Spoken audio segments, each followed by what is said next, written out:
तर मित्रांनो, तुम्हाला एक मला आठवण सांगायची आहे. या ठिकाणी भाजावण करून शेती करायची, भात शेती व्हायची आणि लोकं आहे ना भरपूर यायची लावणी करायला.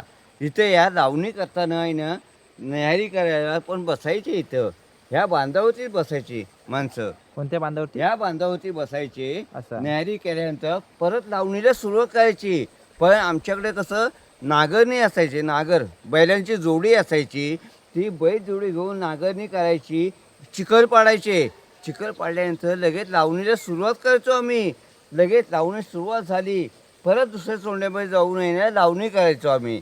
नांगरणी व्हायची. नांगरणी पहिला तास व्हायचा, नंतर चिखल पडायचे. चांगली गरगरीत चिखल झाली की लावणीला हौस यायचा सगळ्यांना, कामगारांना. जेवढ्या महिला पण आहे ना त्यामध्ये.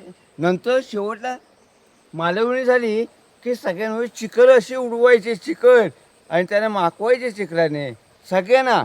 कुणाला भेदभाव नव्हता. पुरुषांवरही महिलांवरही असा चिखल उडवायचे चिखल. अशी आमची लावणी होऊन शेवट करायचो. नंतर संध्याकाळी आम्ही एकत्रित बसून महाप्रसाद म्हणजे चिकनचं वगैरे असं आम्ही पार्टी करायचो, बसायचो घरी. ह्या ठिकाणी आहे ना असे हौस मजा कोकणामध्ये असते आमच्या. मित्रांनो, गेले ते दिवस, राहिल्या त्या आठवणी. ओसाड पडली जमीन आणि आपली माणसं गेली मुंबईला निघून.